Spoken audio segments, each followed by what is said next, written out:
right, we're back another Sunday at 6 o'clock on our Black Media Network. How's it going in Atlanta? Everything is going good here in Atlanta. It's raining, but Yeah. still a good day here. How was everything in Savannah, Georgia? Same thing. We kind of been windy, cold, but in the last maybe hour, the bottom kind of fell out. So it's a lot of water, a lot of cold, a lot of dreariness. So Okay. yeah, man. So what's on our I guess our first 10 minutes? What's popping in the nation?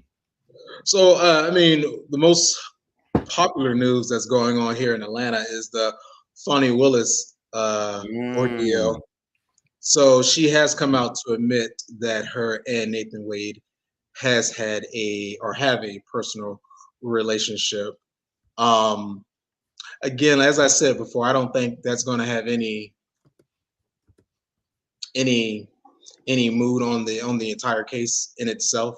mm-hmm, And mm-hmm. I don't think that's going to go anywhere about their personal relationship. I think the best thing for her to do is just to kind of recuse herself and get away from it, because she is causing a lot of attention if she is trying to really like prosecute Trump and all these other defendants. Well, if I understand it correctly, isn't the guy who she's quote unquote dating, isn't he the one who's like the special prosecutor or investigator or Yes, he's a special prosecutor. It's Nathan Wade, another white gentleman, and another white female who okay. uh, Fonnie Willis hired outside of the Atlanta DA Council. Okay. Yeah, that's kind of tough. I mean, you know, I'm one who does not I believe we need to keep people's personal, you know, issues out of the campaigns and out of the workplace. But that one right there is kind of too close for comfort. I mean, you are handling a very serious case. And like you said, I don't know if that particular connection, relationship, if he's found, guilty or whatever, that can be a real sticky thing when it comes for if he appeals. Yeah, and the Fulton County Commissioners they rejected her recent proposal for more money. So the pressure is being turned up on her here in Atlanta, Georgia. Yeah, yeah. Speaking of district attorneys, what are your thoughts about the whole law that was passed recently in Georgia, where I think the legislature or the governor can remove district attorneys or some kind of way they can punish them, I guess we're saying. I think that's what an oversight committee is for, Yes. and also the people who elected the district attorney.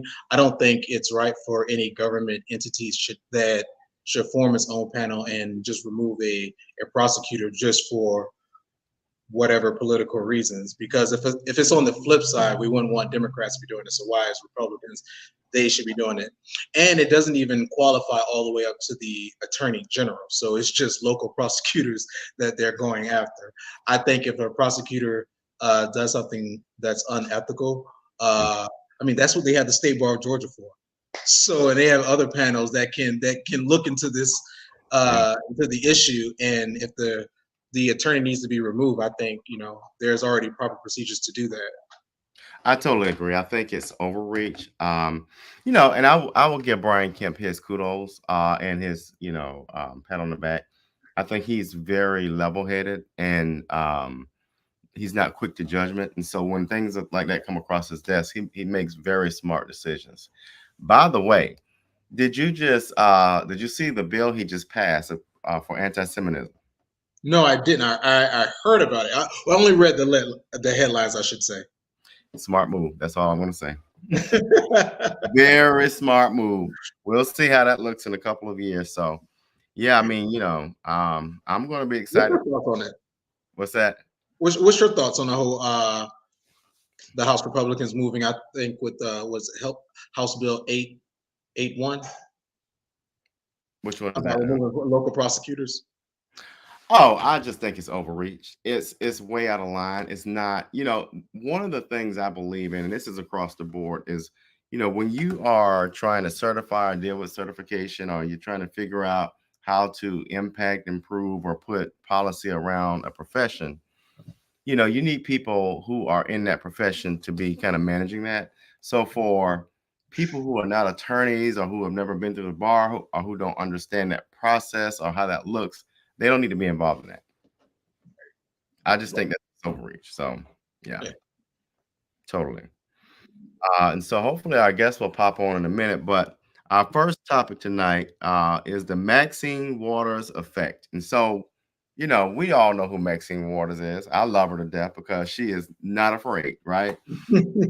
But we start seeing now the Nikki Haley's, the Marjorie Green Taylors, the AOCs, and what I have personally noticed is women are not necessarily always given the same access to be appreciated in spaces of leadership. And so then they feel, maybe not feel, but then what I notice is this extra push to be heard, seen, or whatever. So that's kind of how we got on that topic.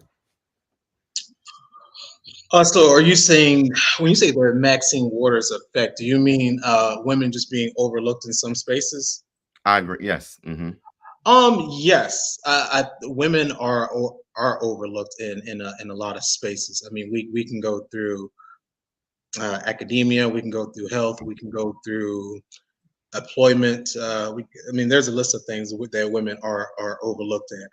Unfortunately, that's how society is structured for some strange reason. Yeah. But even though there have been obstacles, there have been a lot of women that have triumphed through those obstacles. So you have a lot of outspoken women like Maxine Waters, like a Nikki Haley, like a Hillary Clinton, Michelle Obama. I mean, you can name a lot of powerhouse women that do defy the odds, and that's why when we see them once in a lifetime, where they're very spectacle. Yeah. I'll even go back. We just lost Rosalind Carter not too long ago. And, you know, one of the things I enjoyed learning about her, she wasn't your traditional um, college degree kind of established person. She was kind of a, everyday rural country girl who just came to prominence and really was effective in her role. And so one of the things I would hope that we do a better job of is making sure that in these male created spaces that we start leaning back and giving women their just due. In fact, Black women have been discarded for many, many centuries. In fact, we just got the first African American female Supreme Court justice. And how long did that take? So I think we've got to do a better job of allowing women to have equal voice in those leadership spaces. Yeah, yeah, I definitely agree. Um, but we live in a competitive society, and as males, we are very dominant. And I think a lot of men just come off. I mean, it's competitive, and they see women as weak. Yeah, That's yeah, why they act a certain way when they do have an opponent that is a female. yeah, yeah. And that's unfortunate because women have been the cornerstone of many of the of our movements, from the women's suffrage. Civilization. Yeah, yeah, yeah. Um, and so it's just interesting to me that we still, in this day and age, have that whole. Well, not everyone, so it's not a generalization, but there are there still are issues out there where women aren't taken seriously or heard equally. Right. Uh, with that said, what are your thoughts with Nikki didn't do too well up north. No, she didn't. She's not going to do any well in the South either. You don't see her winning Carolina. I don't see her winning Carolina. I don't. I think it is best for Nikki Haley just to go ahead and step out now so she's not embarrassed in South Carolina. Don't And then know. that way she can run in 2028. Right now, this is Trump's train, and no one is stopping him from going to that nomination. He is going to be the Republican nominee. As of right now, it is going to be a Trump and Joe Biden rematch, unless Robert Kennedy is on the ballot in multiple states. He'll be a third contender as well. But as of right now, it'll just be Trump and Nikki Haley. I mean, even if she was to win South Carolina, that's one state, and then we go okay, the next states. Here comes March, Super Tuesday. He's doing well here in Georgia. He's doing well in Florida. He's doing well in North Carolina. He's doing well in Tennessee. I mean, Mhm. he's going to be defeated now or later. So it's kind of pick your poison. it's best for her to step out now because she would have more capital coming in 2018, and then she can use some of those same quote unquote MAGA Trump supporters to get behind her when she decides to run in 2018. So they aren't going to Ron DeSantis if he decides to run in, excuse me, 2028. Mhm. Good evening, Clinton. We're talking about women in leadership spaces, and so we got on the topic of Nikki Haley, and Uh-huh. then jumped to Nikki Haley versus Trump, and so that's the kind of the topic we're on. And so, what are your thoughts around the Haley Trump kind of battle, especially after she lost up north? I don't think she's going to have the numbers. I think I agree, she needs to wait till 2028. Her chances would be far better.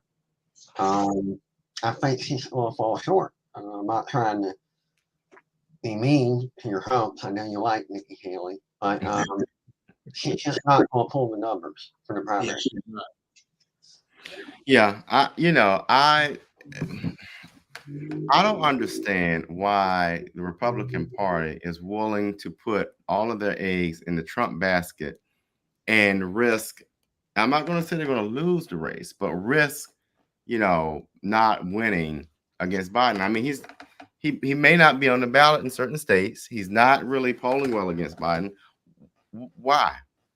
Well, Well, go oh, ahead. go ahead, Clint. Nikki is just not commanding the influence with the regular voters to even get the type of notoriety Trump is gaining.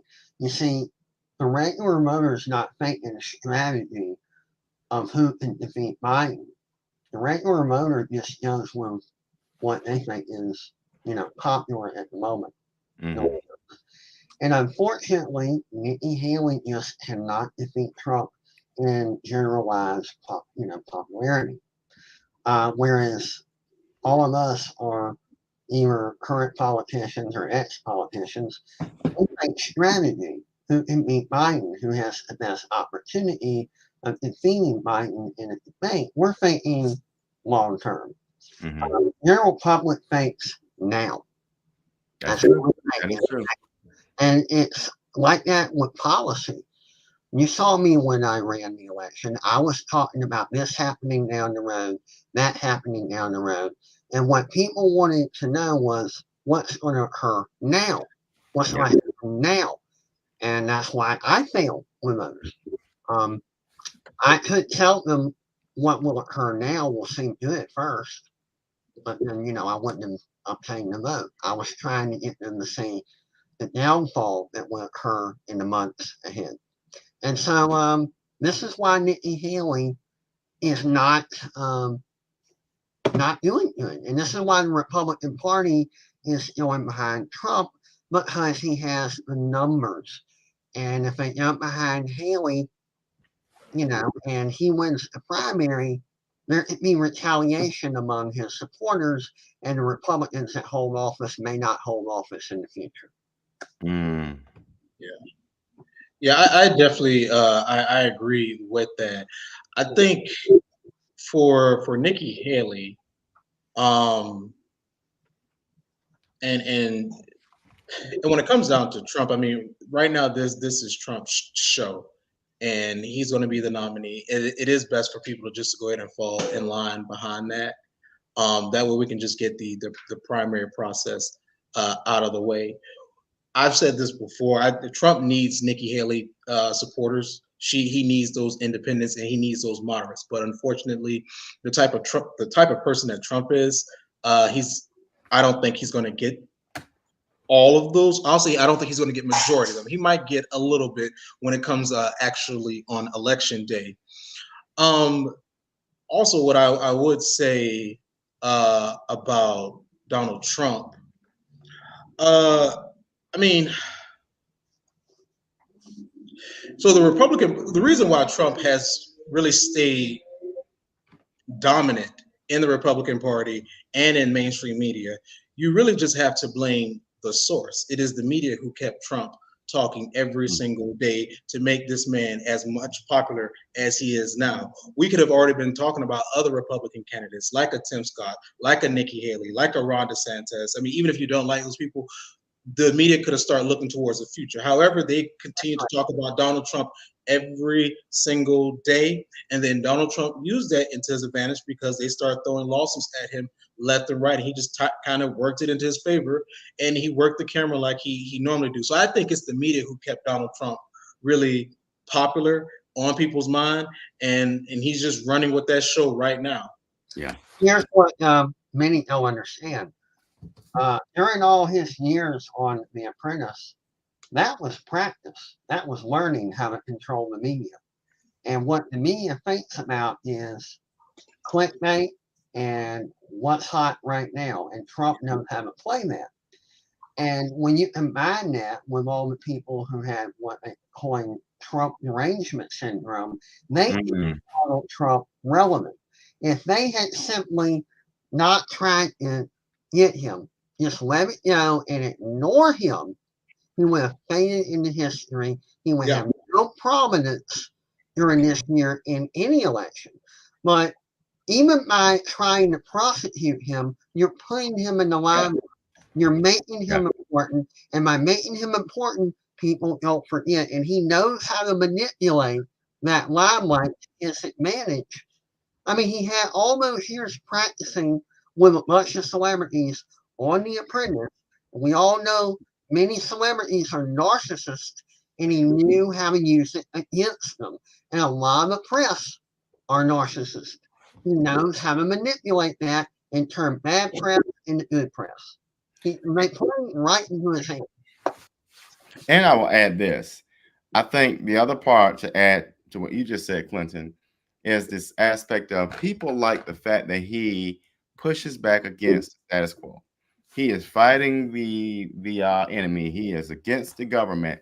He is standing up for himself. And I think there is a group of people, a good number of people at that, who really can buy into, oh, he's punching the government right in the gut.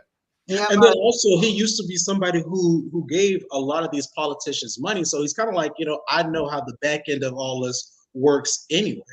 yeah, and using that against them. Like all these people, they ask me for money. They grovel to me. I know what this is like. But to counter that, there have been 2 or 3 politicians that I know of that have gone against the government and give it with more dignity. Rand Paul. Yeah. Government did it with dignity rather than showmanship. DeSantis, you may not like him, but he's got more dignity and dealing with going against the government or whatever's popular. Trump just knows how to be a showman. Yeah. Also, changes his language when he's speaking to the regular masses to a 4th grade level. It's not he thinks people. It's not he thinks people are dumb. He knows he can cover more people that way. Yeah. If he tries to in a unified manner, he's going to alienate at least 15% of the registered voters. So he lowers his vocabulary to a 4th grade level on purpose. That is so true.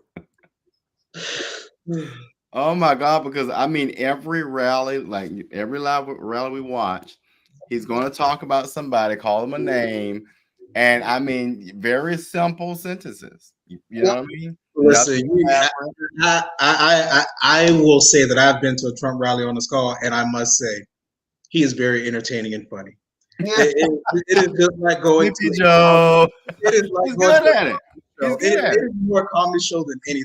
Like you like have a good time. It's an absolute showman. He knows It is. the audience engaged, and people like that, and that's why he's able to do what he does. And if we really wanted Trump not to be a threat this election cycle, the press should have ignored him. Yeah.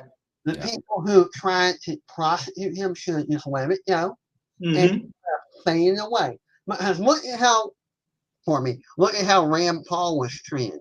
He yelled to the top of his lungs in boxer shorts, butt naked on the White House, and people wouldn't pay me attention.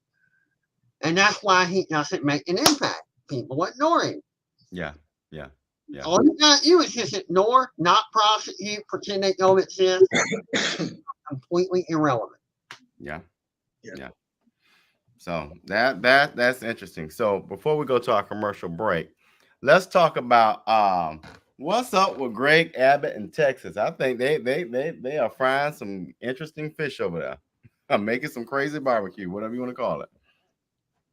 I don't know how the federal government and the states that have aligned with, Mr. Abbott are going to play this out. I'm Yeah. hoping there's a peaceful revolution and it doesn't cause Americans have to go against American federal and state to resolve the issue because we're all one union and we need to remember that. I'm hoping they solve this peacefully. I am curious to see how this is all going to play out as well. I mean, for Texas, and I'm kind of not surprised for Texas to defy the Supreme Court, but for them just to do it, I just want to see what's the response to it and what resolution is going to come up of it. Roll the dice. Regardless of how anybody feels about this political issue, one thing you can't deny: there's a lot of people that's coming over this border. Oh yeah. I mean, you can't deny that. So I mean, I don't care if you're in favor of what Texas is doing or not, but there's a lot of people that's coming across this border, and I think there's a lot of things that should be questioned. There's definitely some reform that's needed, but I do think the federal government needs to step in a little bit more and actually find out all these people that are coming into our country, because they are coming in record numbers, and not just from quote unquote Mexico. They're coming in from Asia, Russia. I mean, at some point, the federal government has to, take a stance back and wondering what's going on here, and not just leave it up to Texas to try to do whatever they're doing. Texas is definitely taking a political stance with this, but I think it's working in their favor in the long run, especially when Biden is on that debate stage. It's going to be hard for him to debate images showing thousands of people coming into the country. I mean, he can't downplay that. I know Texas wants to get a handle on this, but I'm worrying about things becoming heated between the federal forces and the state forces, and I don't want Americans firing on Americans. I know that that's being pessimistic and looking at the worst, but all it takes is one spark, and something can go. And that's what I'm worried about. That's why I want to resolve it, the federal and the state governments. Yeah, there is a flood coming through, and we can't handle it in a sovereign nation. It's just too many all at once. We can't feed our own people that are born and raised here. Yeah. Right. But at the same time, I just don't want the federal forces to fire upon the state forces and vice versa. I don't want Americans killing Americans, not over this. Sorry, I'm just worried about that. No, I totally agree. But if we go back to the Trump effect, now, if I'm Donald Trump and I really want to galvanize and gain some steam, Greg Abbott would be my VP. Yeah, okay, but Greg Abbott can only bring you Texas, though. Yeah. but how many states are on Texas's side? I think. But those are states that Trump he's already going to win those states anyway. But I'm thinking about, sometimes momentum is like a football game. And when you have the offense going and you gain that momentum, I mean, this is a momentum gathering moment. Greg Abbott, I can't think of someone right now that would just really. The bad thing about that is I think the momentum's going to wind down by May. So if he takes VP now, and then the momentum dies out in May, then Abbott won't be an asset anymore. So I don't know. I do agree. I don't think Abbott would be an asset come May. I think the momentum actually on a lot of people coming into the country, that's going to be high. And then, when we hear Joe Biden talk, we're going to start wanting to hear Trump talk much more because Joe Biden can't form a sentence. Biden can't. Don't do him like that. Joe is competent. Don't worry. We have medication. Yes. We have Vice President Harris. She can formulate a sentence. Don't worry. Honestly, I'm sorry. That's even scary. Well, Wow. hey, Wow. I'm Wow. sorry. We could say the quiet thing out loud. Even a lot of Democrats are not I proud of well, Kamala Harris. They are they're not. at least she can pronounce. So, I mean, I didn't say it would be logical. I'm just saying it would be more logical than Biden if, Oh man, Biden does a good job. I mean, if the Democrats really want to win this election, find some way to get Michelle Obama to run. No, she's if not gonna do it. I wouldn't blame her. I would not touch that. she No, no, turned no. it down. She emphatically turned it down. Yeah, and I don't blame her one bit. You done 8 years in the White House, regardless of the role. I mean, you can't even, for God's sakes, go to the bathroom without Secret Service. So who want? I mean, come on. But we're gonna hop on our commercial break, and we'll be right back.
All right, we're back. So to get us set up for our next topic, let me hold on 1 second. Hold on, y'all. Let me get it right here. Hold on. Hit pause. Okay. It takes so much to share on this thing. All right, here we go. So we're going to be talking about opportunity zones, but there are a few clips that we're going to play, and I want to start with this one just to kind of get us thinking about what opportunity zones are. Small stretch of road in Louisville, Kentucky has a special distinction. It's one of roughly 8,700 areas around the country known as an opportunity zone. The program was created in 2017, a change in tax law to promote investment in low-income communities. We're drawing investment into neglected and underserved communities of America so that all Americans, regardless of zip code, have access to the American dream. Since then, President Trump has repeatedly touted it as a benefit to the Black community. The biggest claim, job creation. We created tens of thousands of jobs with opportunity zones. From where you sit here in your city, do you believe that to be true? No. Not at all.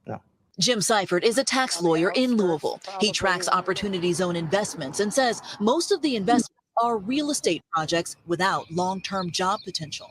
That is the case nationwide, according to a report from Urban Institute, finding little job creation, instead tax breaks for investors spurring real estate deals. But in Wilmington, Delaware, Ajit George of Second Chances Farms says by year's end, he will have created nearly 50 new jobs.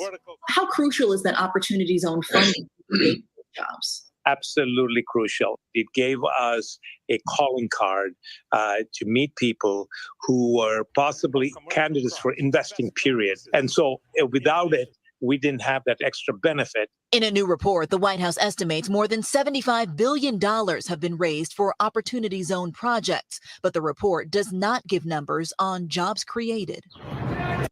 So there we go. What are y'all? Let's start there. What are your thoughts? Simple. Policy doesn't always translate into actual implementation. Yeah, you can try to change the rules, but that doesn't mean players will jump on the game board. How can I put it? There's what we would like in fantasy, and making it a reality is not easy like something. This was a nice idea, but it's not working out. The implementation is just not taking hold. Your thoughts? Well, I agree with what the final gentleman talked about. But what it works out for all the investors, right? And so what I have noticed, and I might be wrong on this, but a majority of the opportunity zones happen to be African American neighborhoods. And so are you really coming in to revitalize? Or are you coming in to invest and make money? It's two different things there. Now I want you to make a profit, but I don't want the identity of those neighborhoods to be lost and gone. Well, what's happening is when it come in, they're not creating a business to hire local native born and raised people. They're coming in and they're pricing people right out of their neighborhood, Yes. which is something no one calculated when they were coming up with this idea. They always saw the surface value and didn't look at all the pitfalls. And that's one of the pitfalls. You get people that come in and all they want to do is transform that neighborhood into a replica of where they live at the cost of the residents. And the people that suffer are the residents. And no matter how qualified the residents might be, no matter how capable they are of being trained, they're bypassed, ignored, and the online filtering system flushes them out, doesn't even acknowledge their online applications, and boom, they have to move to survive, and then the neighborhood is gone. So one thing I'll say about the Tax Cut and Jobs Act. So there are definitely some pros and cons to it. While we definitely should talk about the cons, we also should state that it was kind of a pilot program. Really, it wasn't fully implemented, and right before it did happen, COVID happened as well. So there was some slow progress into that. There was some research that did come back about the opportunity zones sometime early last year, and it did talk about how when it was set up, they thought that by 2027 it would be 50% of investors that would have invested into the opportunity zone. Well, by 2020, 50% had already invested into it. While there are some unfortunate stories, you do have some positive stories. You have a story in Minneapolis where an African American developer was able to use some of the opportunity zone funds to redevelop that community for those people. So it definitely has some of its cons, but it has some pros as well. It's still a pilot program, and I think Congress should really talk to find out, where are the areas of opportunity and where are some successes. I think Congress could tweak it, Yeah. make some modifications to it. Like you said, it's a pilot program. It's not a complete failure, but since it's in the stage of still being an experiment, let's modify it a little bit. Now you see the pitfalls, you see some of the problems. It's still at the phase where it can be corrected and refined. So Yeah. why not do that?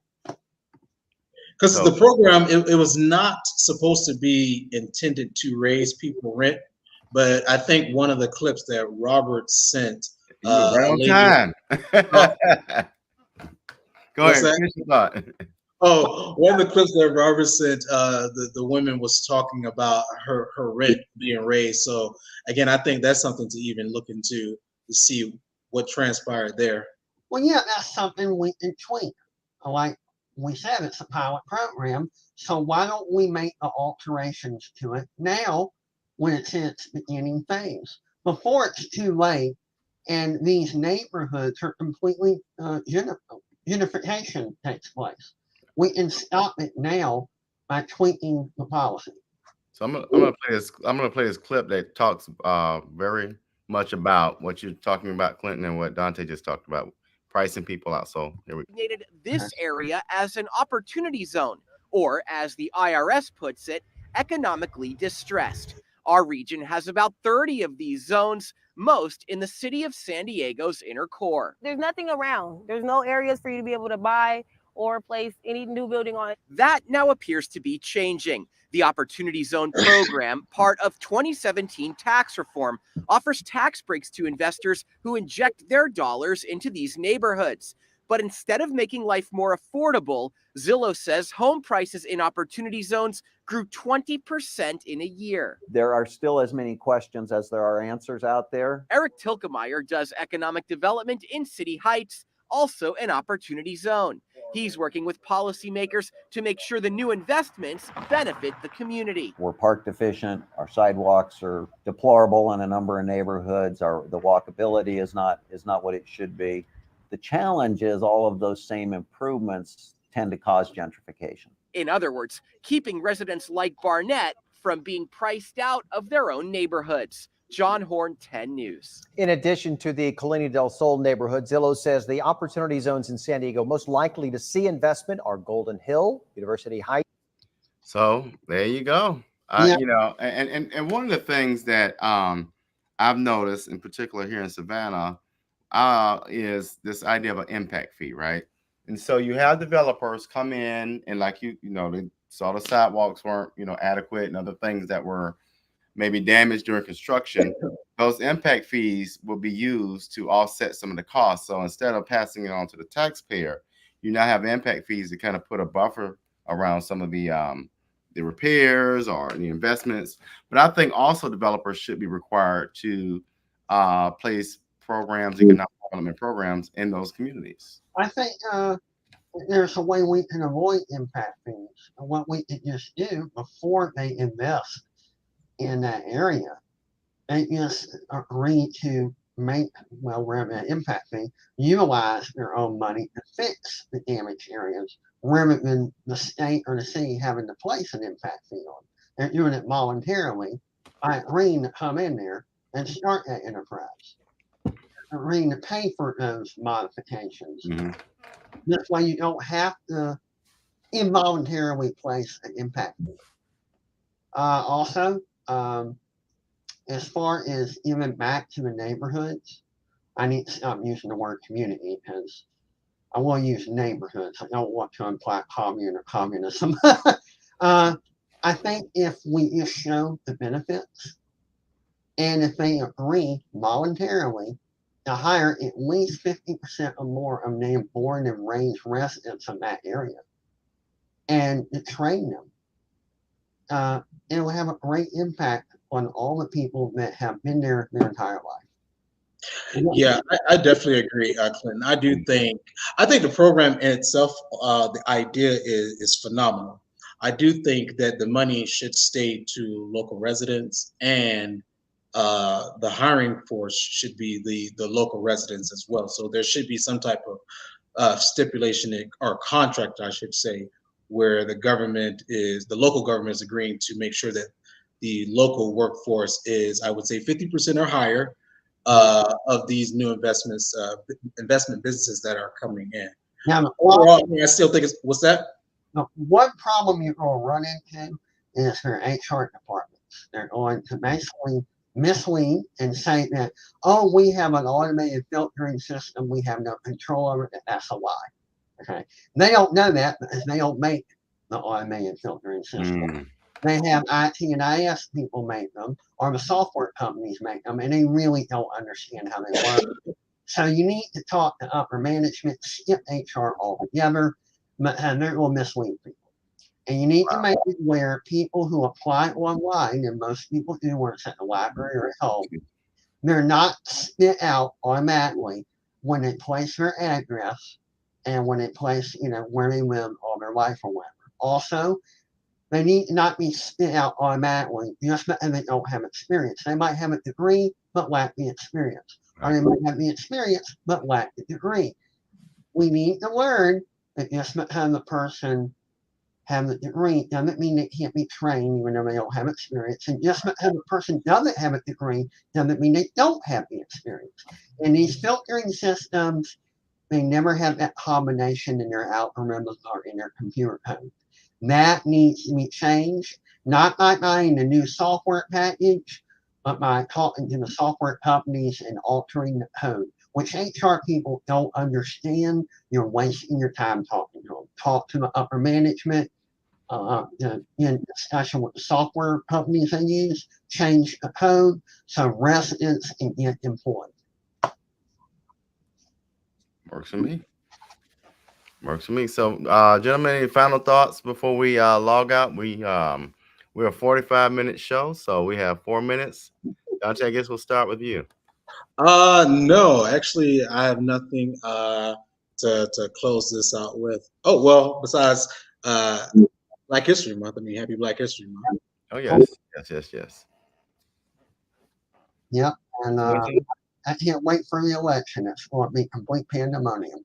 Oh, well, yeah. Well, I will say this, and I don't want to, we can talk about it the next time we're on, but if we, not if we make it that far, but with all of the wars popping up and it's getting pretty intense really quick.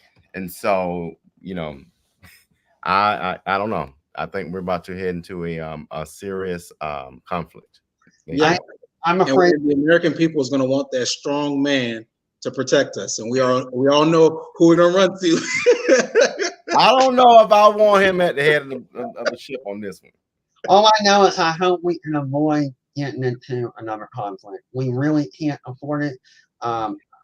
Human life, we can't afford to lose anymore, and we just don't have any more money to spread around any more conflicts, wars. We need to just. We need to come up with a solution. This country can't police the world, period. Right. Well, yeah, you're right about that. All right. So we'll see y'all the next time we're on. Y'all have a great week. You too. All right. See you. All right now.